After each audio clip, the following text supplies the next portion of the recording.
All right, hi everybody. Just gonna wait about 1 more minute, see if we can get anybody else in here, and then I will start.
All right, I'm gonna get started just because I don't want to leave everybody just sitting here waiting. So thank you for attending the second hashtag share the game clinic. Tonight's clinic is going to be about making practice 90 minutes of active learning. So on this slide here that you can see, my email is here if you don't have it already, if you have any questions afterwards. And this is also my cell phone number. Always free, text me, any questions you have, call, whatever you'd like. Always available and willing to share what I have. So moving forward, getting right to it. Kind of our objectives for this evening is for coaches. So for you guys watching or girls, we're going to try and learn to implement an easy to use strategy that allows for active learning during practice. And I'll kind of get into a little bit more later on about what is active learning. And then we are also going to know how to include a points-based strategy to your practice plan that promotes a competitive environment while pinpointing certain areas of focus that you and your staff decide is important to your team at any point during the year. Then the objectives for your players, or what we want to give our players every time we have a practice using this kind of strategy, is that practice is going to become more game-like, which is obviously very good and what we all kind of strive for our practices to be more game-like. It's going to promote a positive environment for making mistakes in practice. And thirdly, practice is going to become more fun, but at the same time, it's going to be fun without losing the competitive edge that we're all striving for. Now, depending on what age group you're coaching, if you're coaching smaller kids, in the AAU area, or if you're coaching high school, we obviously want practice to be fun, and the competitive edge can kind of vary depending on what age group you have.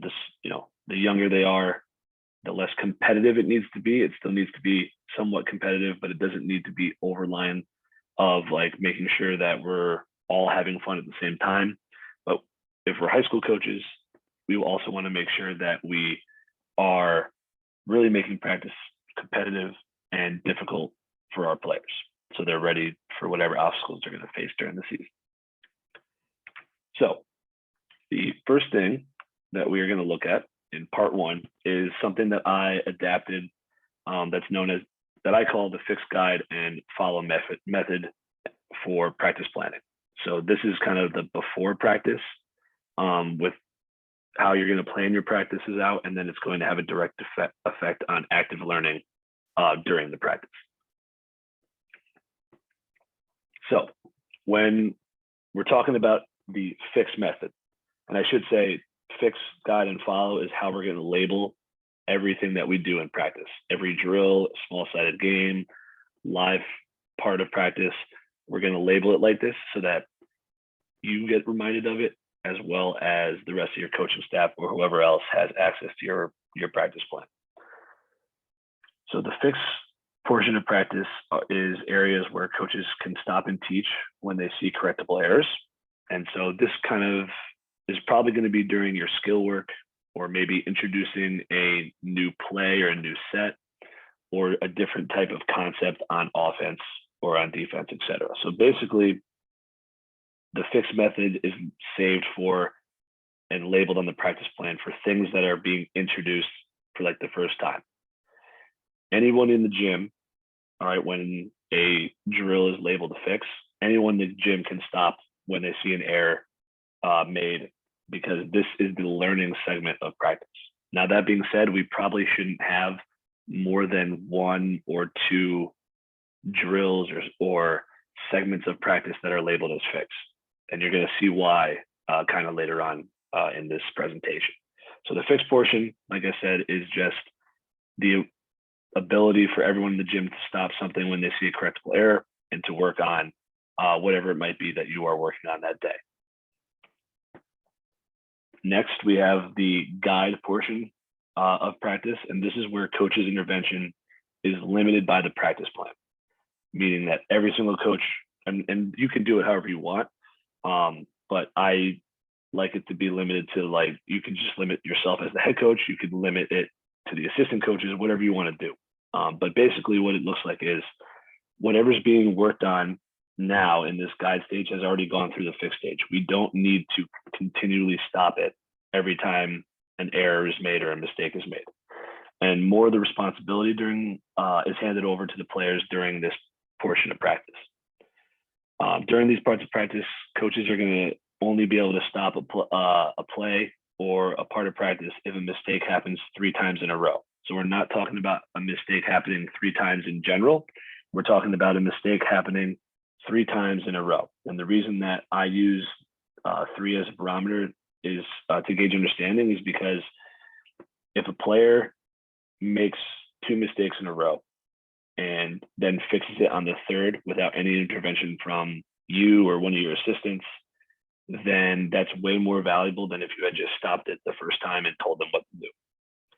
And so that being said, if someone does make a mistake 3 times in a row, there's nothing wrong with pulling them aside and then kind of going over or fixing what they were doing. But the whole part, or the whole basis of this, is to give a little bit more ownership to the players, put a little bit more of the learning and responsibility on the players. And then during this time with the guided practice method, all the coaches' talk should be positive and high energy. And if they do stop, like I was just explaining, if they do stop someone because there was a mistake, then it should be formed in this by asking a question and waiting for the answer, instead of giving the players the answers themselves. So instead of pulling someone aside and saying, hey, I wanted you to do this here, you need to ask them, hey, what did you see there? Or what do you think you could have done? Or what could you have done better? And wait for an answer.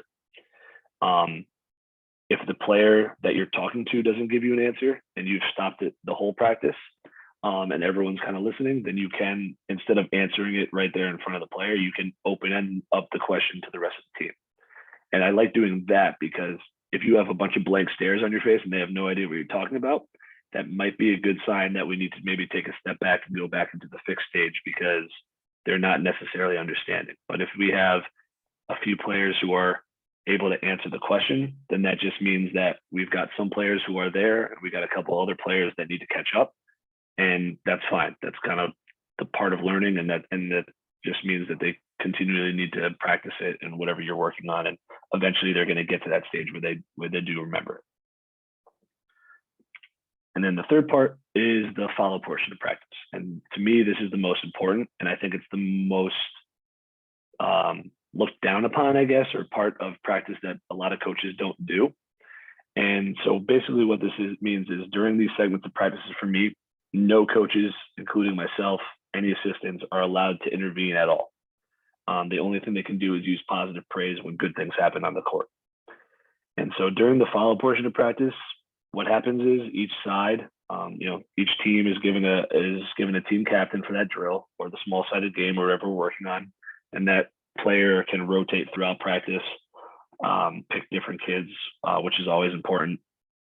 And that player is assigned to be the coach for that segment of practice, and nobody else on the team is allowed to talk.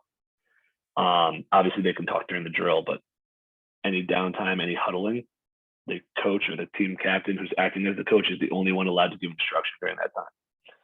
And so the reason that this is really crucial, in my opinion, is number one, it's going to allow for players to learn on the fly and also correct each other and communicate effectively.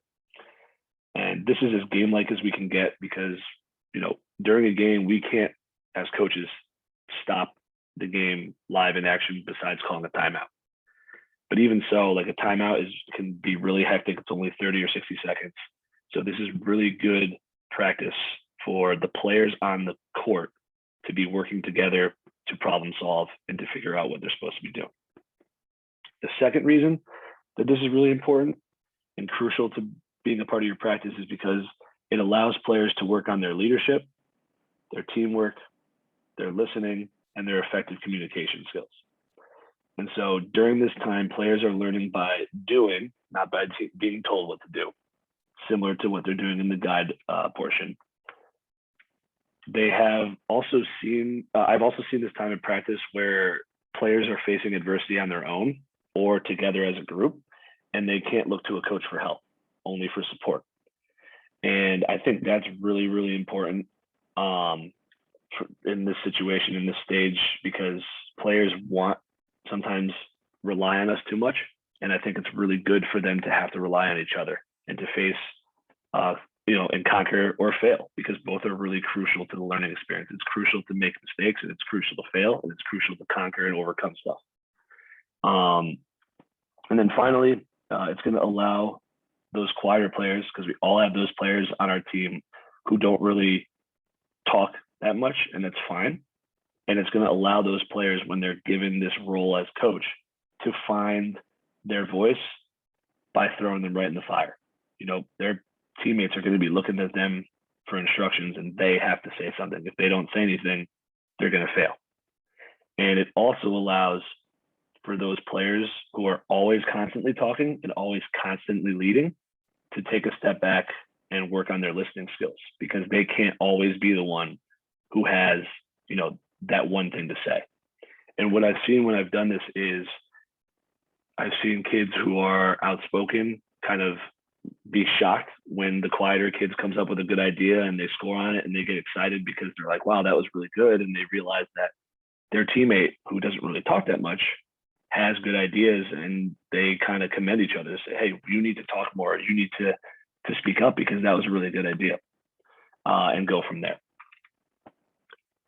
And I will take questions at the end, just because I want to make sure I get through all this before we get to that. So that was part one, the fixed follow guide method, kind of the part of this where you're getting involved in the practice planning, but then also what it looks like on the practice side. So now we're going to look at part two, which is points-based drills or small-sided games. And this is going to coincide directly with the fixed guide and follow method that we just talked about.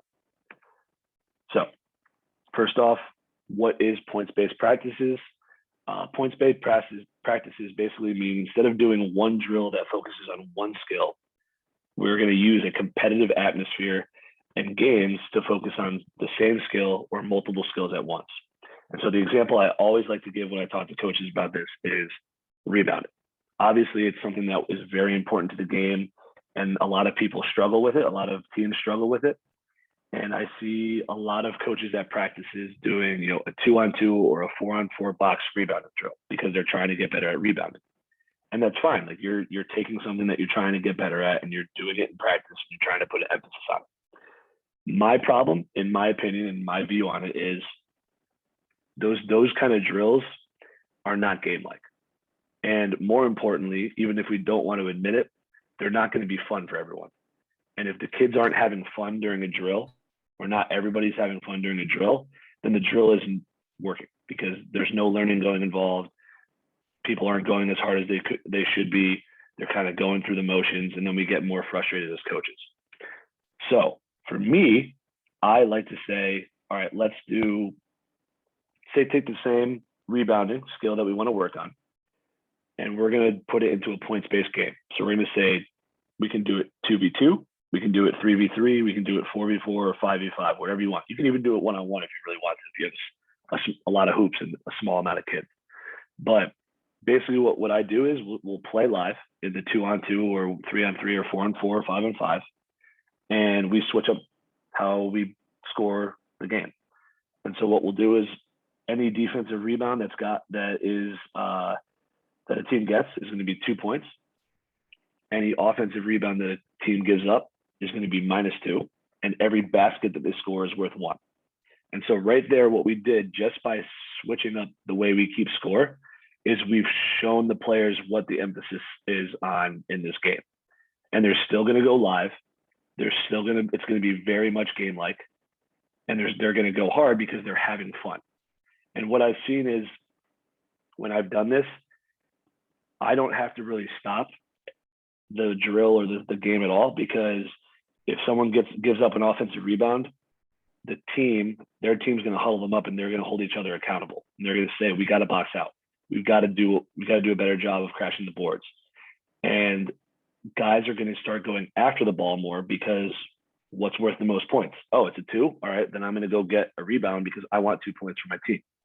And it's the same kind of philosophy when kids are playing live in gym or at the park, and you ask, are we playing all ones or twos and ones? Well, there's a reason the kids are asking if it's 2s and 1s, because they want to make sure if there are 2s that they take 2s because they want 2 points. So if we're giving them more points for the points of emphasis that we want, they're going to automatically start doing the things that we want them to do, or at least trying a lot harder and having fun and learning at the same time. And so even though that's one example with rebounding, you can do that with any idea that you have at all whatsoever in your practice. And you can apply it to anything that your team is struggling with or that you want to put emphasis on. And I've literally done it with every single thing. I've done it with, I thought that we were relying on the 3 too much and that we weren't driving and being aggressive, trying to drive into the paint.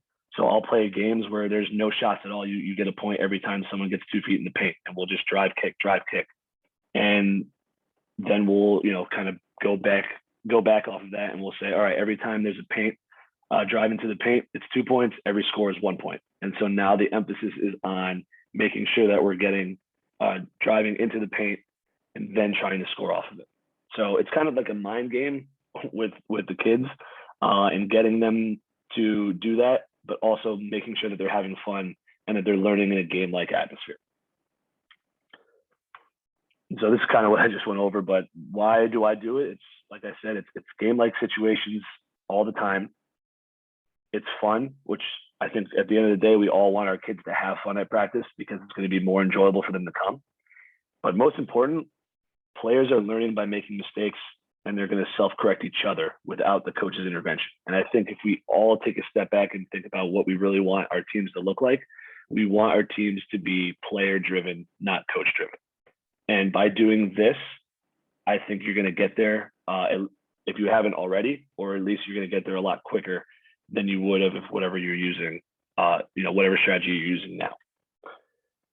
And so another way that you can use point-based practices is, like, I never just implement our set plays like 5-on-0. So two ways I do it. We'll take a set play. I'll take whatever the scoring action is. I'll take away all the the misdirection or the setup for the set. I'll take the scoring action and we'll play a small-sided game in that, and then I'll build off of it. So I never just walk through a play 5-on-0. But then what we'll do is, once we have a set that's in and that the players know and that we run consistently during a game, then we can take those sets and figure out, okay, what are we not doing a good job on in our sets? Or if you run a motion, what are we not doing well on in our motion? And you can use the points-based model to make sure that we put in point of emphasis on. So if you see this play right here, this is one of the plays that I ran this past season with my high school team. And we struggled a lot with the pacing of this play. and with reading the ball screen in the right way and making the right play off the ball screen. And so what I did was we kind of just put in a points-based practice with this, and we said, all right, we're going to give you 1 point for any time we score, because again, that's the point of basketball, is to score. We're going to give you 2 points if we hit that back screen in that third frame, the 2 coming off the back screen set by 5. If we get that, then we're going to get 2 points. And the reason I did that is because we would never look for that, right? And the guy cutting would kind of just go through the motions. And so now, because they know they can get 2 points off that, they're going to cut harder. They're going to set the defender up the right way to get off the back screen. And the 4 who has the ball at that time is going to actually look. And then the other thing that we were really struggling with is that last part in the last frame, which was reading, going off the ball screen and making the right play. And so we gave them 3 points to make the correct play off of the screen. And in the beginning, I was the one who was giving the 3 points, saying if that was correct or not. By the end of the year, when we were doing this, I would have the kids who were not in the game on the offensive team. They were the ones in charge of saying if they got the 3 points or not, if they made the right read, because they are the ones watching, watching the action. And that just allows for the kids who are standing off on the side, who are not in, to give them a role as well, instead of just sitting there or standing there and not doing anything. And so I think that's a really important part. And it lets you know if the guys are paying attention, if they are actually understanding, what reads we're looking for. And you can do this like all different types of ways. You can put points of emphasis on the reads in the pick and roll.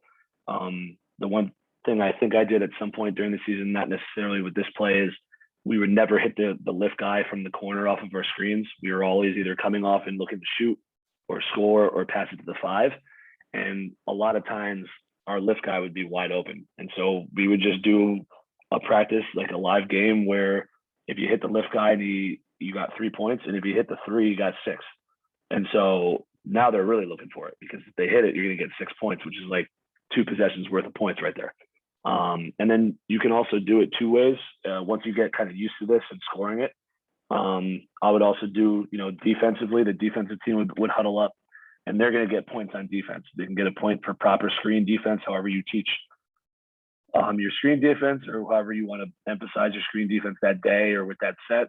1 point for correct rotation, 2 points for any wallop or charge that we took, but then -2 for our offensive rebound. The other thing that you can do with defense is if you are scouting another team and you put in a team's set play, instead of just like doing a walkthrough or like running through it a couple times, give the defense, like, the only opportunity is for the defense to score, and give them a point for doing the thing that you want them to do to guard that set. And it's a really good way to make sure that they're locked in, because it gives kind of a boring or blank part of practice. It gives it more of a competitive feel and an ability for the guys to lock in. And so that's a way to do it with any set. And like I said, you could also do it if you're not somebody who runs sets and you run a motion offense or kind of a free flowing offense. You could easily, take your points of emphasis on that motion offense and, give points for specific reads. I've done that before, because I've for AAU, that's the kind of offense I run. I don't run sets. We do a free flow, either 4 out or 5 out. And so I'll just give points for, back cuts, if that's what we're trying to look for, or face cuts, or, coming off the screen the right way and things like that. You can be really creative with it however you want. So the benefits of combining the 2 things that we've gone over tonight, the fixed guide and follow method with the points-based practice, is that you're going to be able to successfully run a 90-minute practice. Instead of 2 hours, 2.5 hours, you're going to be able to take your practice and make it 90 minutes. And then if you have extra gym time, it's awesome if you could get 30 minutes before, 30 minutes after of skills work with individual kids. That's really key, I think, to separate individual skill time with practice time. Not that the individual skill work isn't important, but if you're doing a lot of this stuff and they're playing live in practice, they're working on their skills. The time before and the time after is when you can really kind of dive into that fix method of the practice plan and give them direct instruction and kind of go over some footwork stuff or some ball handling stuff. But I wouldn't by no means do 30 minutes of like 1-on-0 or 2-on-0, things like that. I would give them some instruction and have them play 1-on-1 or 2-on-2 during that skill work time. because I think that's more valuable than it is to, just kind of play or just work on like ball handling or just get shots up on the gun. It also, number two, it limits coaching time during practice. One of the things that I did to come up with this is I recorded myself talking during a practice, and you don't realize how much you actually talk. Even if you think you had a really good practice of not talking, you still talk a lot. And so every time that we're talking, we're losing focus from players, even though we don't want to admit it, we are. Because if we talk for more than like 30 seconds, they've spaced out. All right. Even if you're walking through something, they've spaced out. All right. High school kids all the way down to like elementary school kids. Number three, players learn by making mistakes, talking to each other, and having fun, all while building a healthy competitive spirit. And then number four, practices turn into scaffolding lessons for players, which means that by the end of the year, you're going to have a lot more follow portions of your practice and more ownership from your players. And I'm going to show you an example of that in a minute. So one thing I think is really important when we're talking about this is some of the things that I struggled with to start. Number one, it was handing over the reins to my players and giving them a little bit more ownership. I think that's always hard as coaches, but it's really, really valuable if we can do it. The second one we kind of already talked about is shutting up, is not yelling out directions, not stopping play every time there's a mistake, like letting that stuff happen and then going from there. Number three is really, really important. Being okay with the messiness, especially if you have open practices like during AAU, which I do, and I have parents come and watch. It's hard to watch a practice where there's a lot of mistakes, the ball's flying all over the place, but that is what we want to see. And so I have a sign that is that's on my office door, and I have this quote on every single one of my practice plans on the back. It just says, "Excuse the mess, we are learning." And I got that from Chris Oliver's like Basketball Immersion. I think that's just a great quote. It really resonated with me. And every time I start to get a little stressed out about the messiness, I kind of look at that and I say, okay, we're okay because there's learning going on right now. And then the fourth thing is that I had struggled with not answering questions, but asking them. So I really believe that we should never answer questions asked to us in practice like right away. We should direct them back to the rest of the team and check for understanding. And that's something that's really hard. It takes a lot of practice to do. I'm still not very good at it because you want to tell them because you want them to be successful. But by telling them, you're not actually giving them the portion that they need to learn. All right. How many times have we stopped a drill, told the kid to do something, they score, we get all excited, that's great, but then they never do it in live play. And so I think that's really important to make sure that we are asking questions, checking for understanding, and making kids think, all right, about the game. So like I said, I was going to show you some practice plan. This is one of the first practice plans I ever did with my first like AAU team. And you can see like it's very much like stagnant. It's very like blocked time, and there's not a lot of live action. There's not a lot of skill work or game-like things that are going on. And I probably wrote this up when I was 21 years old and just starting to be a coach.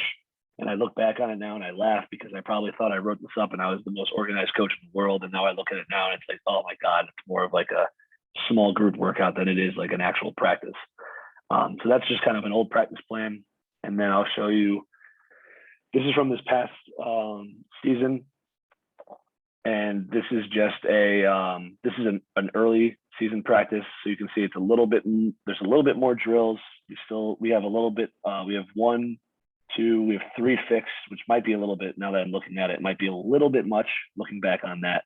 But we have 3 fixed portions of practice, and then we have some follow and some guide stuff in practice. But again, the time, we're going from 3 to 4:25 hard stop, an hour and a half. And this is practice number 6. And then I used this all the way up until the end of the year. And we had a shortened year, so I think we had 32 total practices, but this is practice plan number 25. And you can see this is an hour that I have kind of built in because I know that things are going to go a little bit longer.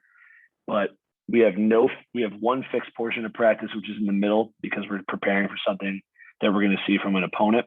But the rest is all follow stuff with 1 guide thing. And that's at the end. And it has nothing to do with me. It's just the players bought in and really started to buy into the competitive nature of the points-based practices and stuff.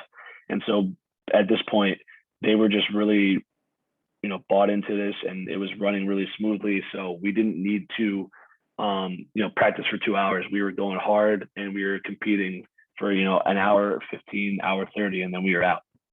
So I thought that, that was pretty cool looking back at this practice plan and saying, oh, wow, that, we really just kind of bought into this and we got to where we wanted to be. And so the one thing I would say to you, not to give you homework, but at some point before your season starts this year, I would take one of your old practice plans and see if you can kind of tweak it and implement some of the fixed guide and follow method stuff that we just learned about, or see if you could take one of your drills and turn it into a points-based practice method kind of thing, and just kind of play around with it and fidget around with it. I would love to see anything that you kind of work with.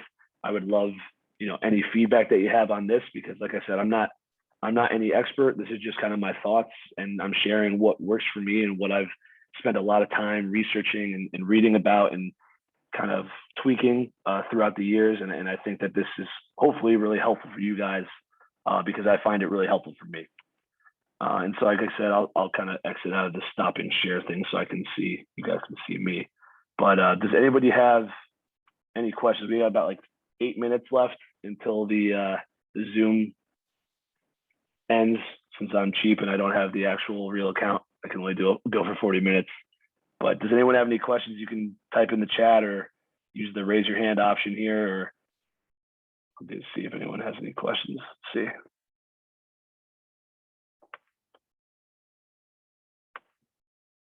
All right, so it looks like we don't. So I appreciate you guys all coming out tonight on a Tuesday night and following along. And like I said, I would love any feedback that you have or any thoughts or suggestions you have on the presentation, or any questions that you have. You can email me, DM me on Twitter and stuff like that. Let's see, Brent, thank you for the question. Who keeps score? That's a good question. It depends. During AAU, I don't have an assistant, so it's me.